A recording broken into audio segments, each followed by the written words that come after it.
गरीब मासी की बेटियां। श्यामा के पति की मौत उसकी शादी के 5 साल बाद ही हो गई थी और तब से गरीब श्यामा अपनी दोनों बेटियों नीलम और सोनम की परवरिश अकेले ही कर रही थी। पर अब उसकी भी तबीयत बहुत खराब रहने लगी थी और एक दिन, नीलम, सोनम, बेटा इधर आओ तुम दोनों।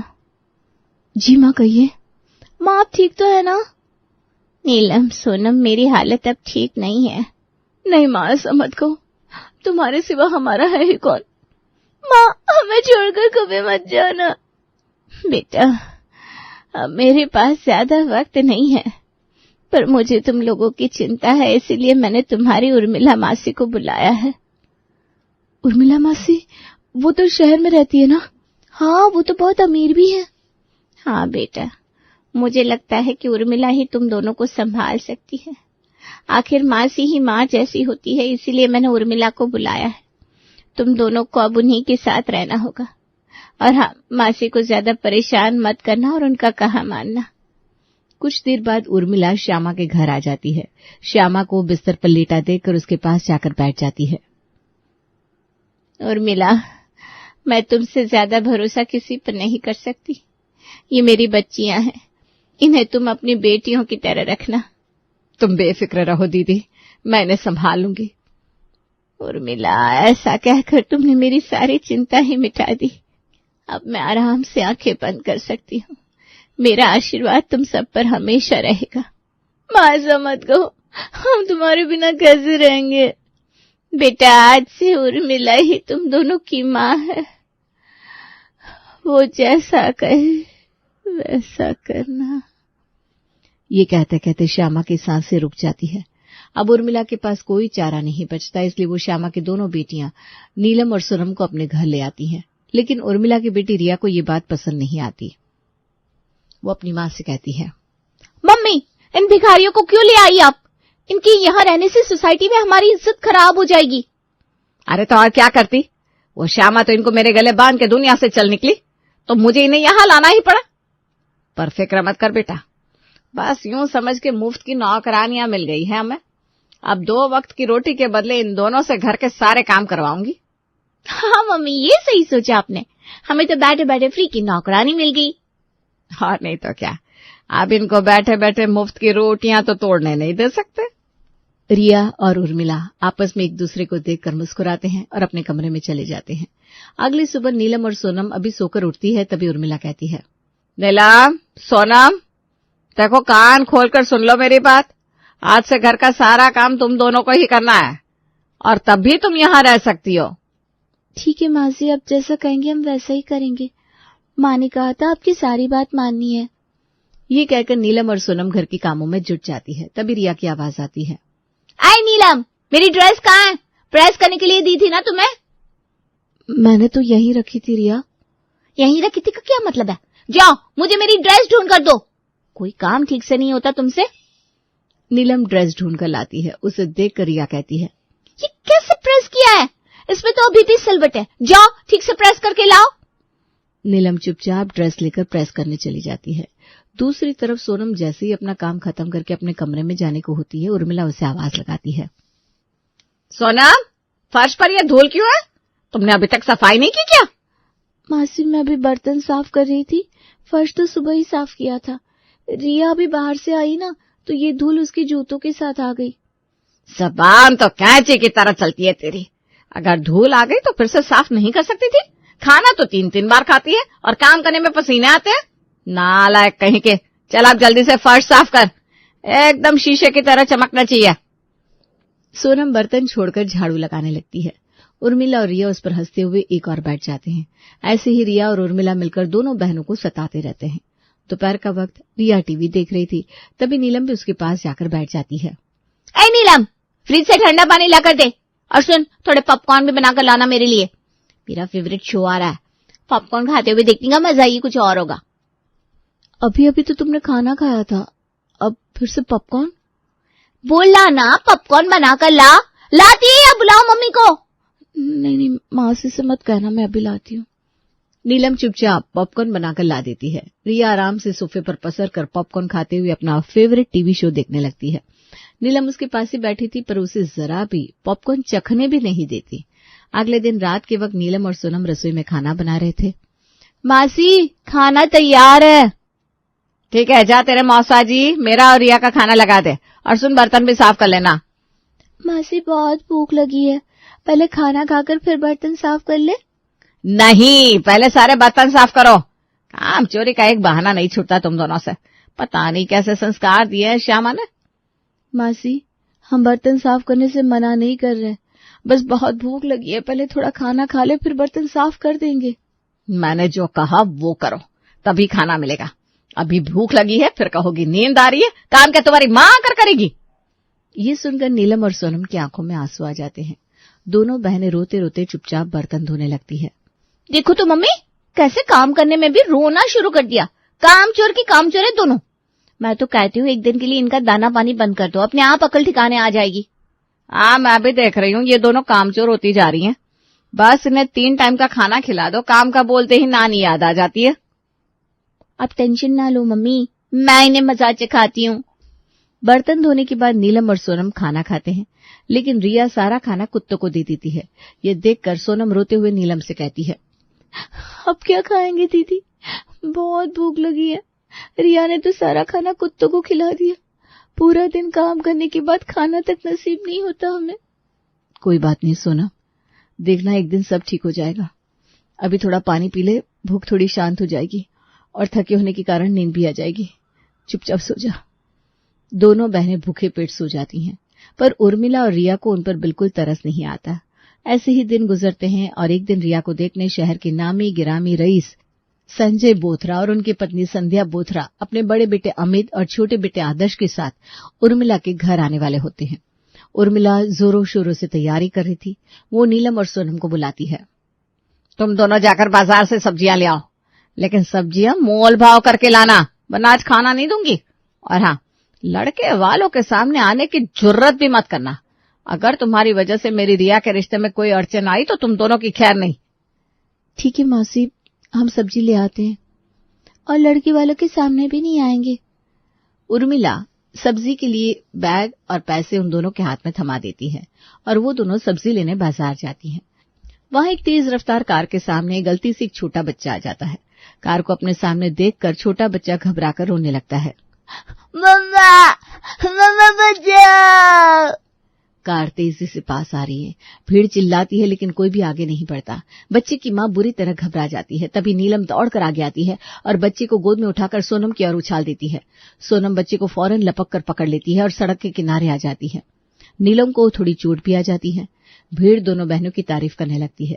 तभी उस कार से आदर्श उतरता है और भीड़ के सामने हाथ जोड़कर कहता है, हमारे ड्राइवर की तरफ से हम माफी मांगते हैं। इतने में कार से अमित भी उतर कर आता है। नीलम और सोनम की तरफ देखकर कहता है, थैंक यू, आज आप दोनों नहीं होती तो पता नहीं कितना बड़ा एक्सीडेंट हो जाता।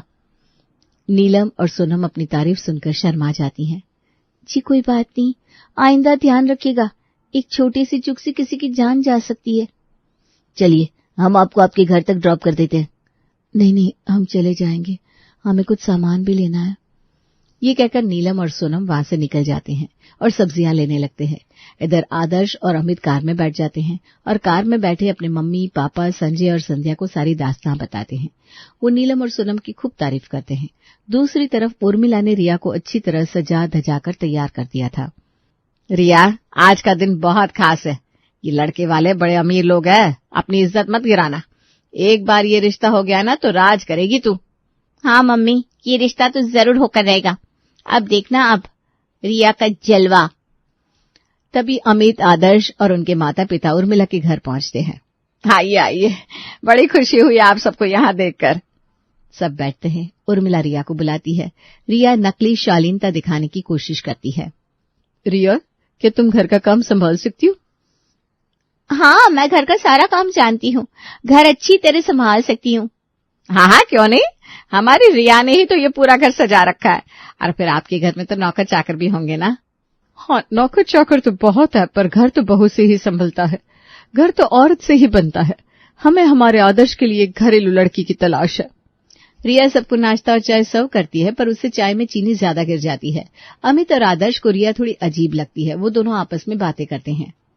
भैया, अगर ये हमारी भाभी हुई तो हम सबको डायबिटीज तो पक्की हो जाएगी। इतनी चीनी कौन पीता है चाय में? और इसे तो नाश्ता भी ठीक से सर्व करना नहीं आता। देखो कैसे पूरा टेबल फैला दिया है। तभी नीलम और सोनम बाजार से थकी हुई घर आती है। दोनों साधारण कपड़ों में है, लेकिन उनके चेहरे पर सच्चाई और मेहनत की चमक है। आदर्श और अमित उन दोनों को वहां देखकर चौंक जाते हैं। आप दोनों यहाँ, ये आपका घर है? तभी उर्मिला बीच में बोल पड़ती है। ये मेरी भांजिया है। मेरी बहन के जाने के बाद इन्हें मैंने ही पाला है। नीलम, सोनम, तुम दोनों थक गई होगी ना?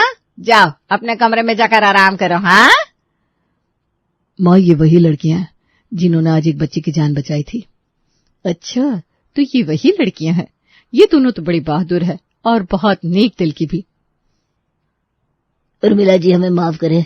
हमें रिया नहीं, अपने दोनों बेटों आदर्श और अमित के लिए नीलम और सोनम चाहिए। क्या? ये कैसे हो सकता है? जी, हमें ऐसी बहुएं चाहिए थी जो सच्ची दिल वाली, मेहनती और बहादुर हो।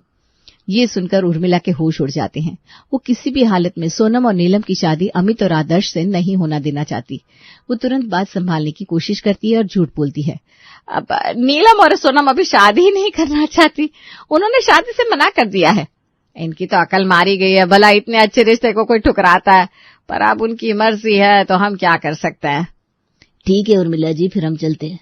सोनम और नीलम का अगर मन बदले तो हमें फोन जरूर कीजिएगा। माफ कीजिएगा, पर आपकी रिया हमारे घर के माहौल में एडजस्ट नहीं कर पाएगी। जी जरूर, मैं भी चाहूंगी कि मेरी दोनों भांजियां अच्छे घर में जाएं। आदर्श और अमित का परिवार निराश होकर वहां से चला जाता है। दूसरी तरफ उर्मिला और रिया नीलम और सोनम पर बरस पड़ती है। इतना अच्छा रिश्ता हाथ से निकल जाने की वजह से रिया रोने लगती है और उसे रोता देख उर्मिला कहती है, तुम दोनों को मना किया था ना कि लड़के वालों के सामने नहीं आना है, फिर क्यों आ गई? अरे क्यों मेरी बेटी की किस्मत पर कुंडली मार कर बैठ गई हो तुम दोनों। देखो रुला दिया ना बेचारी को। तुम दोनों हो ही मनहूस। पहले अपनी माँ को मार दिया, अब मेरी बेटी के पीछे पड़ी हो। मम्मी, इन दोनों ने जानबूझकर लड़की वालों के सामने भला बनने के लिए उस बच्चे की जान बचाई होगी। जलनखोर कहीं के। अरे थोड़ा तो एहसान माना होता मेरा। इतने दिनों से मेरे टुकड़ों पर पल रही है और मेरी ही बेटी की खुशियां बर्दाश्त नहीं हो रही तुम दोनों से। ऐसा मत कहिए मासी, हम नहीं चाहते थे कि रिया की शादी टूटे। ये सब हमने जानबूझकर नहीं किया। बस अब और झूठ बोलकर मेरा दिमाग गरम मत करो। जाकर घर के काम करो। मैं भी देखती हूँ कैसे तुम दोनों मेरी बेटी की खुशियों के आड़े आती हो। नीलम और सोनम चुपचाप रोते हुए घर के अंदर चले जाते हैं और घर के कामों में लग जाते हैं। कुछ दिन ऐसे ही बीतते हैं। उर्मिला नीलम और सोनम को अब और भी ज्यादा सताने लगी थी। रिया भी उन दोनों को बहुत परेशान करती है, पर नीलम और सोनम बेचारी जाए तो जाए कहाँ। वो दोनों चुपचाप सब सुनती है और वहीं रहती है। एक दिन आदर्श और अमित की मां संध्या मंदिर जाती है। तभी उसे उर्मिला के दो पड़ोसन कुसुम और सुमित्रा मंदिर में मिलती है। जी नमस्ते, आप वही है ना जो रिया का रिश्ता लेकर आई थी? जी हाँ, पर माफ कीजिए, मैंने आपको पहचाना नहीं। अरे आप हमें नहीं जानते, हम उर्मिला की पड़ोसन हैं, उसके घर के पास रहते हैं। आपके बारे में उर्मिला से सुना था और आपको उर्मिला के घर आते हुए देखा भी था, इसीलिए आपको देखा तो समझ गए। अच्छा, नमस्ते नमस्ते। जी मेरा नाम कुसुम है। और मैं सुमित्रा। दरअसल हम गए तो थे रिया के लिए रिश्ता लेकर, लेकिन हमें नीलम और सोनम बहुत पसंद आ गई थी। हमने उनसे रिश्ते की बात भी की, पर उर्मिला जी ने बताया कि नीलम और सोनम ने शादी के लिए मना कर दिया। तो अब क्या कर सकते थे। अरे नहीं संध्या जी, उर्मिला तो झूठी है, उसने आपसे झूठ कहा। वो खुद ही नहीं चाहती कि नीलम और सोनम की शादी आपके जैसे बड़े खानदान में हो। पर वो ऐसा क्यों चाहेंगे? वो तो मासी है ना नीलम और सोनम की, और मासी तो माँ जैसी होती है। अरे काहे की माँ जैसी? उन दोनों मासूम बच्चियों नीलम और सोनम से घर का सारा काम करवाती है, ठीक से खाना भी नहीं देती। बहुत जुल्म करती है दोनों माँ बेटी मिलकर उन बिन माँ की बच्चियों पर। ये आप क्या कह रही हैं? क्या ये सब सच है? जी हाँ, बिल्कुल सच है। हम तो उनके पड़ोस में ही रहते हैं, रोज ये सब होता हुआ देखते हैं। उर्मिला को तो फ्री की नौकरानियां मिल गई हैं, इसीलिए नीलम और सोनम की शादी नहीं करना चाहती, तभी तो आपसे झूठ कह दिया। अच्छा संध्या जी, अब हम चलते हैं, हमें देर हो रही है, फिर कभी मिलेंगे। ये कहकर सुमित्रा और कुसुम वहां से चले जाते हैं। संध्या गुस्से से लाल हो जाती है और तुरंत घर पहुंचती है। संजय, कहाँ है आप? जल्दी आइए। आदर्श और अमित, तुम भी आओ। क्या हुआ, इतनी परेशान क्यों लग रही हो? हाँ मम्मी, क्या बात है? कुछ हुआ है क्या? कुछ हुआ नहीं बेटा, पर अब होगा। आज उर्मिला बहन की पड़ोसने मिली थी। उन्होंने बताया कि उर्मिला बहन ने हमसे झूठ कहा कि नीलम और सोनम अमित और आदर्श से शादी नहीं करना चाहती। सच तो यह है कि उर्मिला बहन नीलम और सोनम को बहुत परेशान करती हैं, उनसे घर के सारे काम करवाती हैं, उन्हें डांटती फटकारती है। वो खुद ही उनकी शादी नहीं होने देना चाहती। क्या बात कर रही हो संध्या, क्या ये सब सच है? मुझे तो विश्वास ही नहीं होता। हाँ, ये बिल्कुल सच है। उर्मिला बहन को फ्री की नौकरानियां मिल रखी है, इसलिए वो नीलम और सोनम की शादी नहीं करना चाहती। ये तो बहुत गलत है। हाँ बेटा, गलत तो ही, पर गलत को सही करने का टाइम आ गया है। वो कैसे पापा? बेटा, तुम दोनों को नीलम और सोनम पसंद है ना? हाँ पापा, हम दोनों उनसे शादी करना चाहते हैं, पर ये सब होगा कैसे? बस फिर ठीक है, कल हम लोग उर्मिला के यहाँ नीलम और सोनम के लिए शगुन लेकर जाएंगे और रिश्ता पक्का करके आएंगे। कल हम उर्मिला बहन की एक नहीं सुनेंगे। इतनी प्यारी बच्चियों का जीना हराम कर रखा है उसने, उसे तो अब हम बताएंगे। अगले दिन सुबह संजय संध्या अपने बेटों आदर्श और अमित के साथ शगुन लेकर उर्मिला के घर पहुंचते हैं। उर्मिला उन्हें देखकर चौंक जाती है। जी आप लोग? पर नीलम और सोनम ने शादी के लिए मना कर दिया है, बताया था ना आपको। अच्छा, क्या आप लोग मेरी रिया को अपनी बहू बनाने के लिए आए हैं? उर्मिला जी, आपने हमसे झूठ कहा। दरअसल आप ही नहीं चाहती कि नीलम और सोनम की शादी हो। उर्मिला थोड़ा सकपका जाती है, पर खुद को संभालते हुए कहती है, अरे संध्या जी, मैं ऐसा क्यों करूंगी भला? मैं इनकी मासी हूँ, मुझे तो खुशी होगी अगर इनका घर बस जाए। मेरी स्वर्गीय बहन श्यामा की आत्मा को शांति मिलेगी। अब ये झूठा नाटक बंद करिए उर्मिला जी, हमें आपकी असलियत पता चल चुकी है। कैसे आप इन दोनों बच्चियों को सता रही है, इनसे घर के सारे काम करवाती हैं। उर्मिला जी, आप तो मासी कहलाने के लायक भी नहीं है। भला कोई अपनी बहन की बच्चियों से ऐसा व्यवहार करता है? अरे मासी तो माँ जैसी होती है। अब तक नीलम, सोनम और रिया भी वहां आ जाते हैं।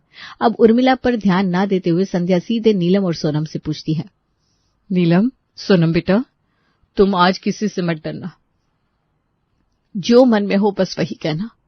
बेटा, हम तुम दोनों को अपने घर की बहू बनाना चाहते हैं। क्या तुम्हें आदर्श और अमित पसंद है? नीलम और सोनम अभी भी चुपचाप डरी सहमी खड़ी थी। तभी आदर्श कहता है, डरो मत नीलम, जो तुम्हारे मन में है कहो। तुम मुझसे शादी करो ना करो, मैं तुम्हारा साथ हमेशा दूंगा। हाँ सोनम, मैं भी तुम्हें बहुत पसंद करता हूँ, बस तुम हाँ कह दो। नीलम और सोनम अब खुश हो जाती हैं और दोनों एक साथ कहती हैं, हाँ, मैं आदर्श जी से शादी करने के लिए तैयार हूँ। मुझे आदर्श जी पसंद है। मुझे भी अमित जी बहुत पसंद है। अमित जी, मैं आपसे शादी करना चाहती हूँ। ये सुनकर संजय, संध्या, अमित और आदर्श सब बहुत खुश होते हैं। संध्या नीलम और सोनम को शगुन देती है और उर्मिला से कहती है, उर्मिला जी, आज से ये हमारे घर की बहुएं हैं, जो आपके पास हमारी अमानत के तौर पर है। हम जल्दी ही शादी की डेट निकलवाते हैं और इन्हें धूमधाम से विदा कर अपने घर ले जाएंगे। तब तक आप इनका ख्याल रखिएगा। और हाँ, खबरदार, अगर हमारी बहू से घर का एक भी काम करवाया तो उन्हें सताया या उन्हें थोड़ी भी तकलीफ हुई तो हमसे बुरा कोई ना होगा, ये बात याद रखिएगा। अगर वापस ऐसी हरकत की तो याद रखिएगा, हम कानून की मदद भी ले सकते हैं। ये सब सुनकर उर्मिला एकदम डर जाती है। रिया भी डर जाती है। रिया और उर्मिला नीलम और सोनम से माफी मांगती है और कुछ दिनों बाद नीलम और सोनम की शादी आदर्श और अमित से हो जाती है। दोनों खुशी खुशी अपने घर चली जाती हैं।